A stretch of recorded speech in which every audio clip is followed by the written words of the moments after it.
Hello, everybody, and thank you for tuning in to the Liberty Report.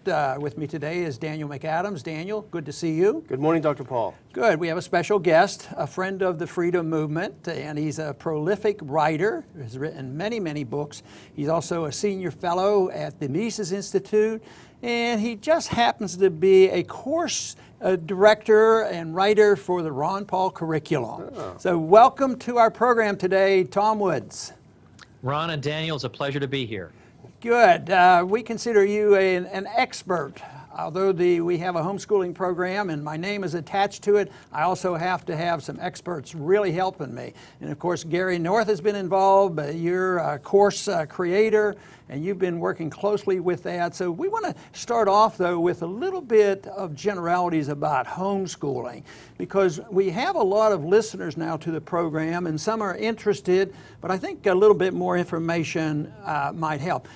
Could you give us a little indication on what are your perceptions about homeschooling over the years? Maybe 10 years or so. What has happened? Is it escalating and growing exponentially, or is it a very gradual growth, or is there no growth at all? And what do you see in the future for homeschooling per se? I think it's been growing very dramatically, and certainly in terms of cultural acceptance, it's been growing. My own wife was actually homeschooled back when people would say, wait a minute, are you even allowed to do that? Whereas today, people understand that there are all kinds of reasons people might even want to do it.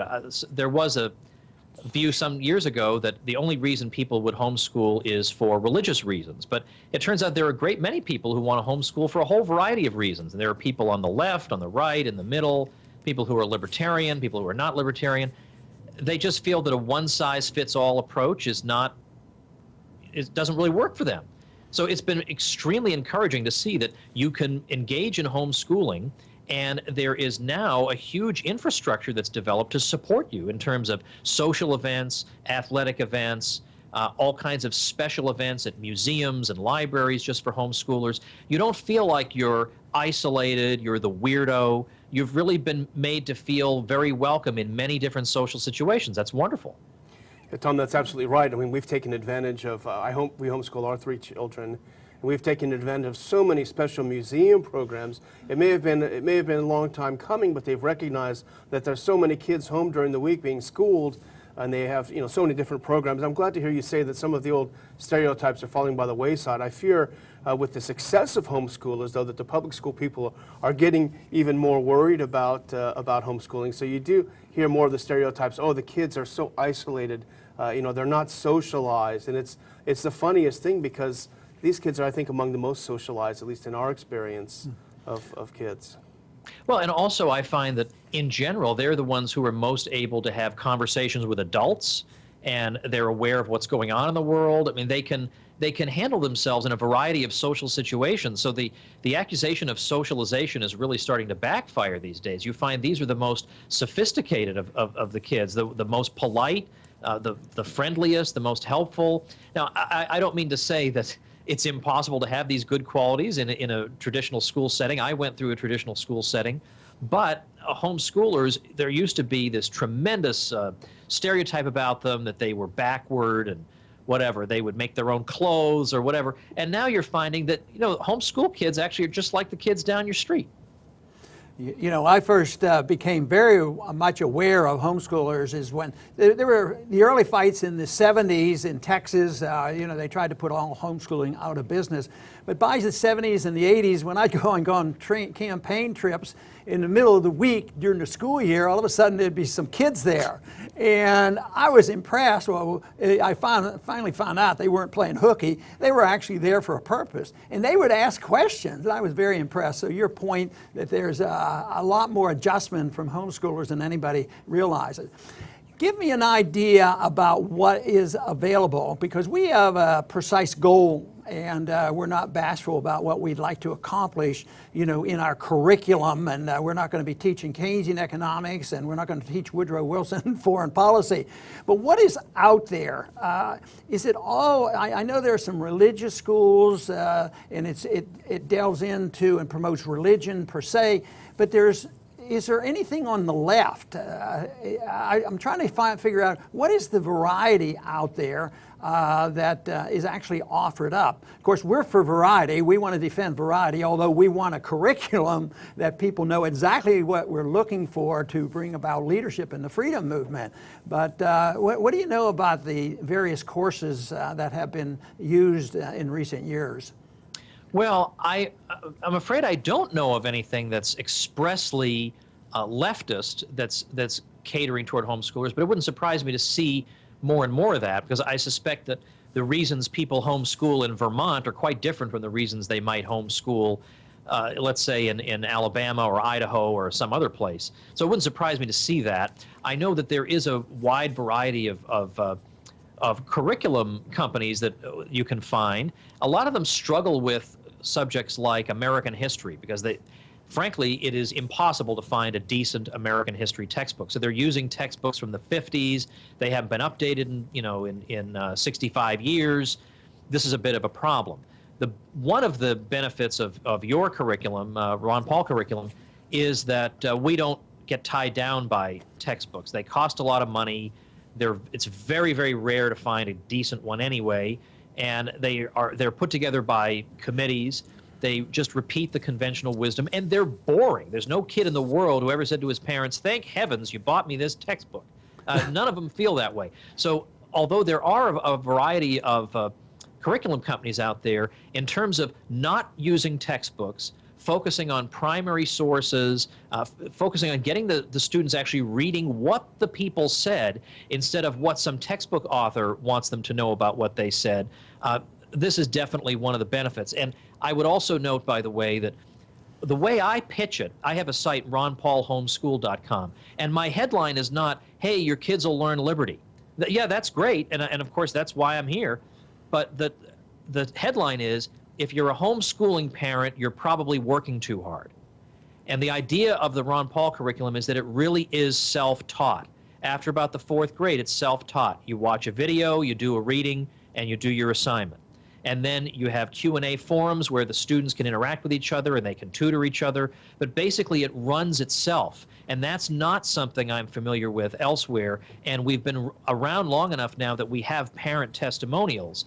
And these testimonials are from parents saying, "I finally have my mental health back. I mean, before I'm trying to keep up my house, and I have younger kids I have to watch, and I have to prepare lesson plans."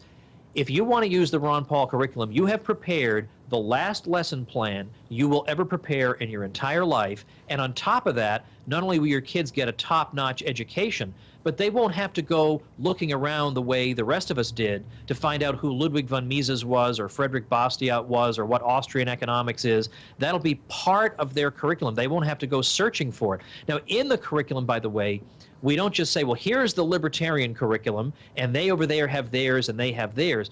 We do show you what the other side's arguments are. In my government course, I explain, here are the reasons people say government needs to do A, B, C, and D. The difference in our course is that in their courses, they'll never tell you, well, here are some arguments against it. But I do show, well, here's the other side. You know, how about that? There is actually another side. Or here's why maybe you don't need a central bank. All you get in an economics course is why the Federal Reserve System is responsible for our prosperity. That's all you get.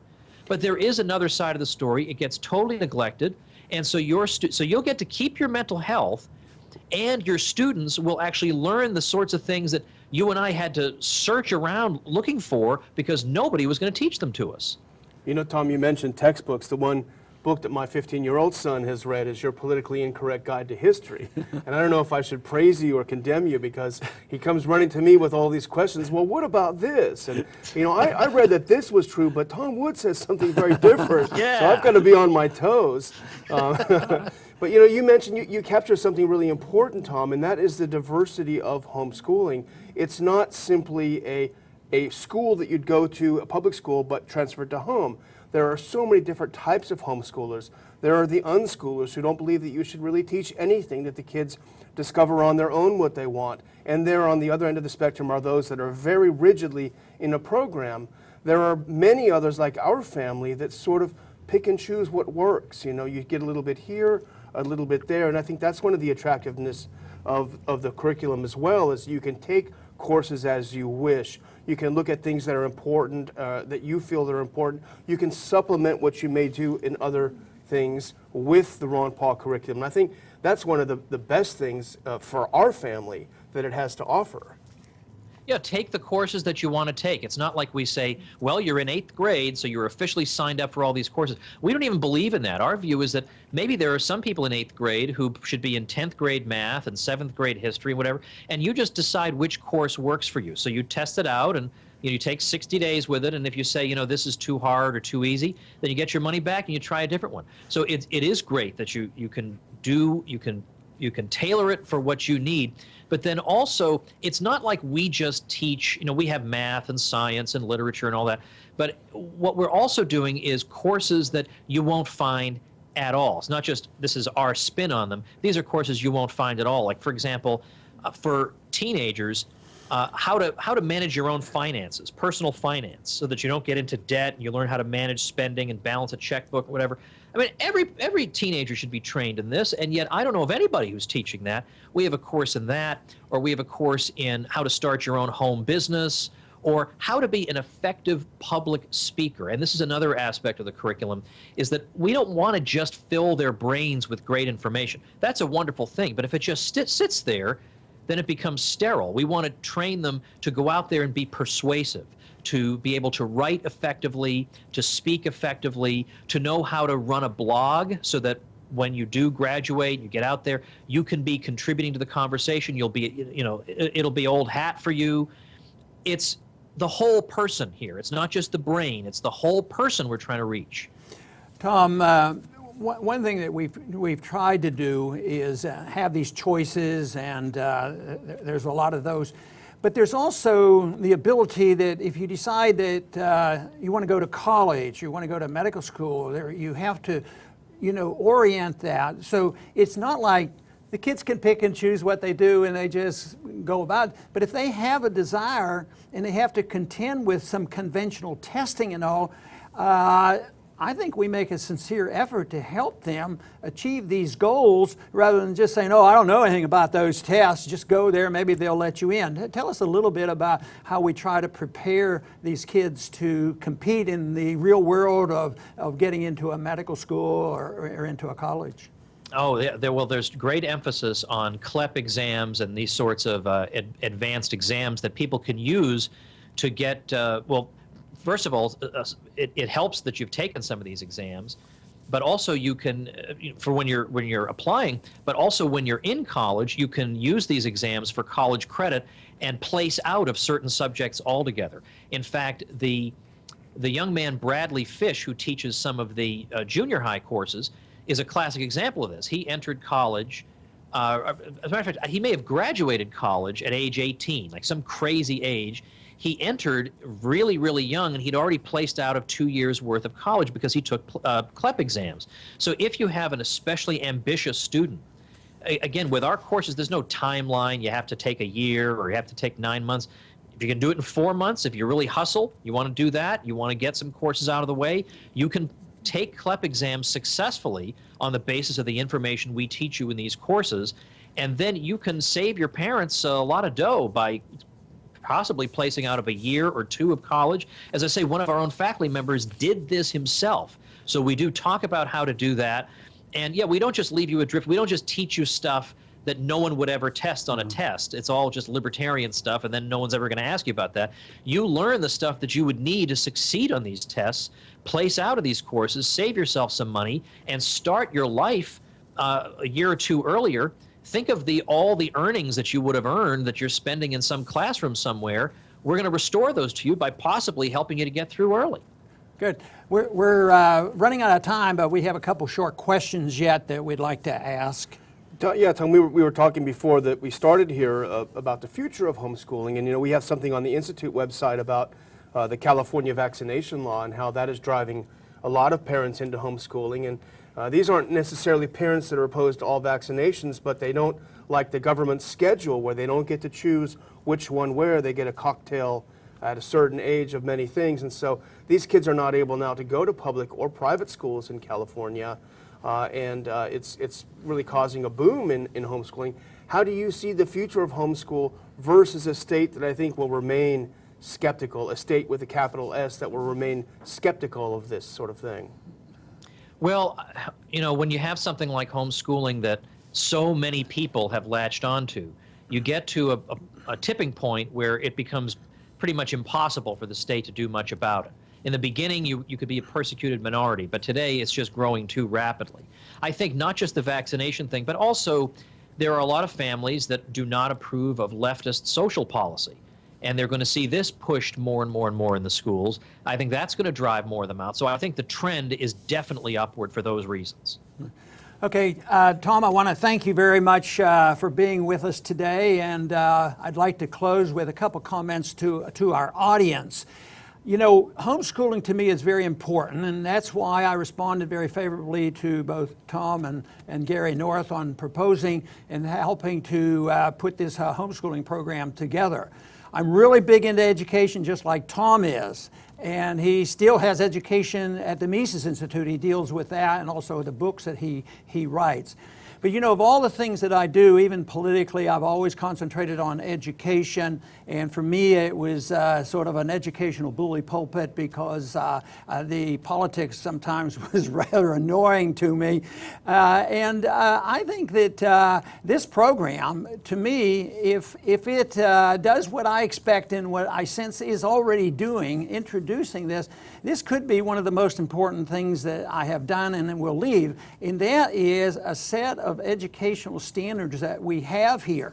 And it doesn't happen overnight. We've been doing this for a couple years now, and our particular program is growing rather steadily. And it's mostly by word of mouth, and it's economically feasible, and you don't have to be very wealthy. Matter of fact, very modest income people, come and get these programs.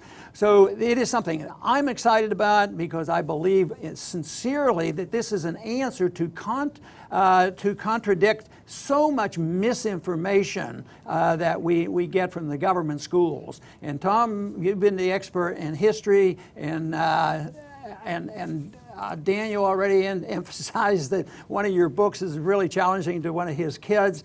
And that is what we need. We need a clear understanding and match them up, let them pick. And whether it's economic policy, it seems to me that I've always been so disappointed that non-interventionist foreign policy just didn't win hands down. And yet the propaganda is so bad. Why doesn't free markets win hands down over Keynesianism and socialism? Now we have Keynesians running for Congress as well as socialists. So we should do so much better, and I believe we live in a time where we are going through a transition. We're seeing the failure of all these programs, whether it's education or whether it's foreign policy or government programs or welfare. It's all going down the tubes. So this is why I see a tremendous opportunity in homeschooling. And I hope those who have listened and viewed this program will consider just looking up the ronpaulcurriculum.com and see if it would be something worthwhile for anybody in your family.